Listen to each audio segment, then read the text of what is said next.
Greetings, programs. This is Wretch, and welcome back to Vampire the Masquerade Sins of the Sires. And in Chapter 5, guys, all the discord and strife that's been plaguing Athens hit very close to home when our haven got attacked. We were able to escape, but we made it to the hospital, we're able to get a little bit of help, and now we're getting away from the hospital as quickly as we can, so let's see where the story goes from here.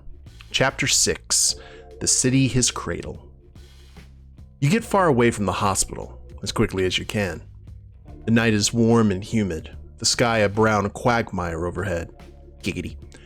The moon hangs in it like a bright gash. The asphalt warms the soles of your shoes, and everything around you smells metallic, like iron or blood. You head towards the center of the city, walking alone. As I must. I wouldn't say I've always walked alone, I have had help along the way. As you should, perhaps. This loneliness, you nurture it, seed it, feed it, watch it grow like a tree in your mind. What fruits will it bear? Around you, the city grows strange, transformed. Everything is muted, as if you stood blindfolded in a misty rainforest. You can't make out shapes. The buildings' faces are smooth and featureless. Everything smells like wet paint and paper. The air carries the tang of exhaust, of carbon and ozone, and the taste of something coming. And a strange feeling, as if the city is a closed fist that is now slowly opening. The streets are filled with people, costumed, robed, masked. The masks are peculiar. Some are white, some black. Some are red, others gray. Some have mouths, others don't. One has no eyes. They're made of heavy canvas stretched tightly over wooden frames. Some smell like pine needles, others like animal musk, hair mixed with sweat. Red smears populating the world. Everyone smells like blood. You've seen LARPs before, but none of this scale. The graffitied messages on the walls are the things you notice first. Fresh paint, dripping long red lines. Some of them are complete sentences, but others read like fragments, short, truncated, the gasping dispatches of something unacquainted with language. Older than language, perhaps. They read, "Death is alive," and "Only the perfect," and "Devour." There are drawings and symbols too. A snake swallowing its own tail, a two-headed Vitruvian man, a heart pierced by nails. Small piles of bones stand on the side of the road every few meters, each one slightly different to the others. A different kind of skull resting on top. Deer skull, cat, a bird, a dog. Like morbid distance markers. Which distance are they made to mark? Between what and what?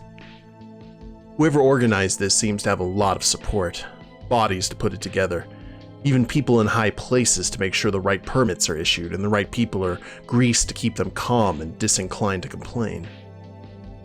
In a corner, a woman is standing on a bench talking, preaching. People think she's wearing one of those hideous, beautiful masks, a disfigured face half melted, the teeth of a rat overflowing from her mouth. The hair on her head thin and patchy. It gives the impression that if you grabbed a tuft, it would come away so easy she wouldn't feel a thing. But you know the face of a Nosferatu when you see it. She's talking about the coming of Aristoboros, the liberator of the perfect, devourer of the weak. Kids in costumes, wrapped, take notes.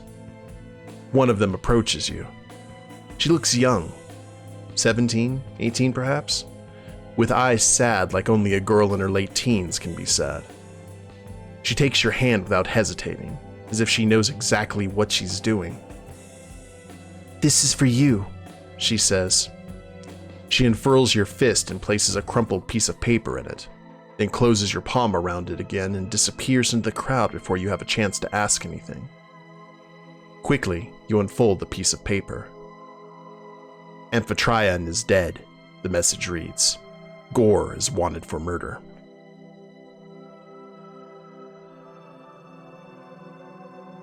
Who is this message from? You scan the crowd, looking for a familiar face. Who could have sent you this message? And why? And what are you supposed to do with this information? Feel bad for Gore? Help catch him? You fold the message up and tuck it away, for now. You look around. You should feed soon, just in case. That message might spell trouble, and you need to be ready for what's to come.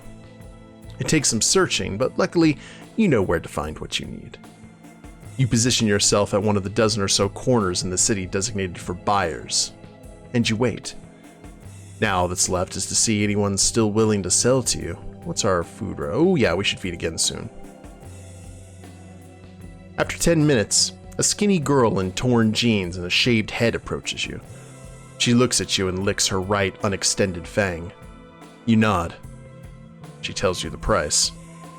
You hand her a rolled up 20 and she nods at you to follow her. So you do. She leads you to a white van, and the back is refrigerated. She signals to a guy in the passenger seat and she stays with you while you both wait for him. He retrieves a blood bag and hands it to her inside a paper bag. She offers it to you. Don't drink it here, she says, like you're some kind of idiot. You find yourself a dark, quiet corner and sip your food. But someone's there. It's Isidoros. You have to be more careful, he says. If I can find you and watch you, so can a lot of other people. You shouldn't be following me. You shouldn't be following me at all, you say. I don't appreciate being watched. He scowls. The police suspect you're responsible for the trail of exsanguinated corpses that have been turning up all over the city, he says, avoiding your eyes.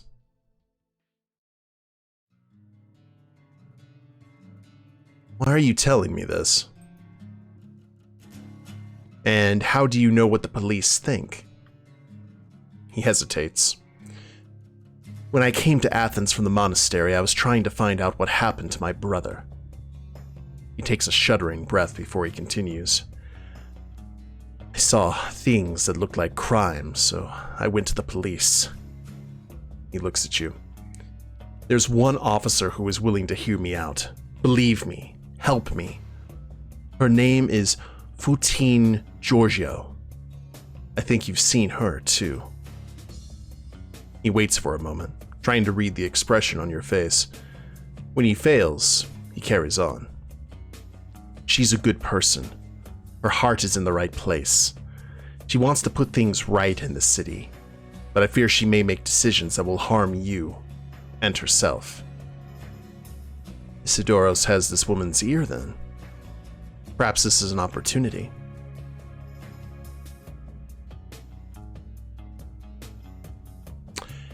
Keep giving me information about this investigation. And why would I do that? He asks.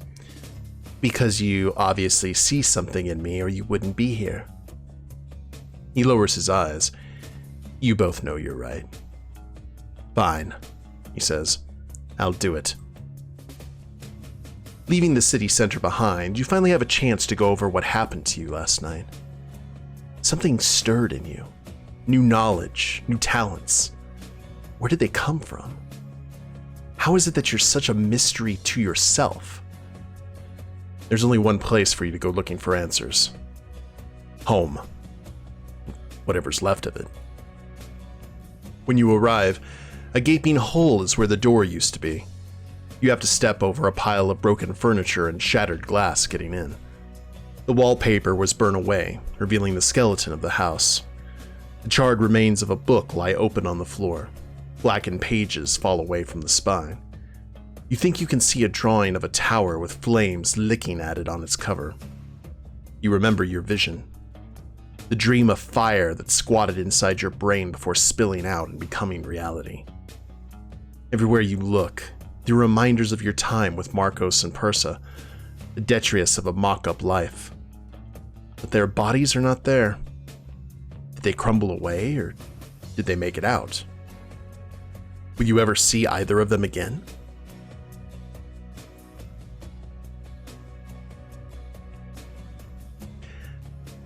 I call this place home, but is it really? Home is where you can stand and feel your feet ground down onto the soil. Home is where you can look around and see the things you love being laid out clear in front of you. Where you're allowed to rest after the day's work is done. Home is real, even if it burns down. But where are you in this home? Where's the evidence of your existence here? The home you're in is not your home. Nothing's left in this house to remind you of who you once were. There are no stories in it, just empty, gaping rooms. Just your heart and soul raised to the ground, left to choke on memory. You try to remember what it was like to live here, but all you come up with is empty air, hair-tender ghosts, like pressure on the thin walls of your memory. Softly, it begins to rain through the husk of the house. Ash drips onto your face, cold and wet. Dawn is coming fast, crawling over the horizon. You feel it in your bones and the subtle tingling of your skin. Downstairs, your room is a smoldering, charred wreck. You'll slumber in this husk today. This is the first opportunity to rest since you left Elias behind. You find your bed, the mattress blackened, and squeeze yourself under the frame. Huddle there, and let day sleep take you. Mend your wounds, soothe your mind. Briefly, before you sink completely into slumber, you glimpse things behind your eyelids. The tower in flames, the beast crawling down its walls, leaving behind burned, scarred patterns. You wince from pain as you wake. The wounds left behind from the gangrel's claws will take time to mend completely. As soon as the sun sets again, you crawl out of your bed and make your way to the burnt living room. Through the rubble, you see someone at the window staring at you. It's Persa, but her face looks wrong, as if someone has stretched it out like chewing gum or pulled it too taut over her skull. Her eyes are strange, too. Tense. Frightened. She walks in, and she seems relieved to see you. You made it, you say. So did you, she replies, equally unenthusiastically. Is Markos all right? You ask. She shifts where she stands and avoids your eyes. She hesitates, but finally relents. He's all right. I'll take you to him now. I hear Amphitryon is dead, you say. That Gore's blamed. Persa pauses as if trying to decide how much she can tell you. Markos will be able to answer all of your questions. Something about her. Something cold. Like the fire she survived extinguished something in her. She reaches out her hand. Come on, she says. Dominated? That's a possibility. Or possessed. There's a lot of powers that could do that. With the butterfly, is this a mistake?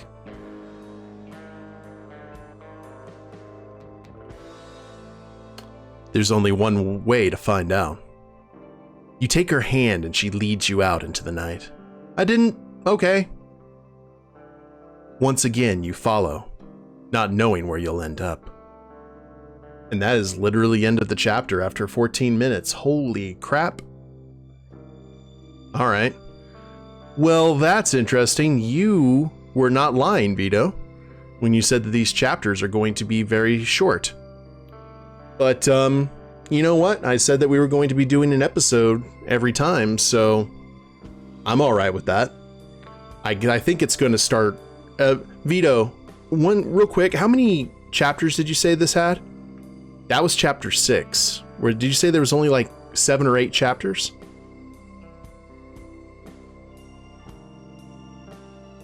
Light speed engaged, yeah. All of the celerity. All the celerity is being used right now. But that is what it is, guys. We will go ahead and end it here, and we will, sorry for the short, you got maybe one. Wow. All right. So next stream might be the final part of the game. I guess we'll have to figure that out. But I do want to thank you all for tuning in to this very short chapter, and we'll see what happens in chapter 7. Now, maybe 2 so short it flows together. All right. Well, yeah, we'll just go ahead and keep on keeping on.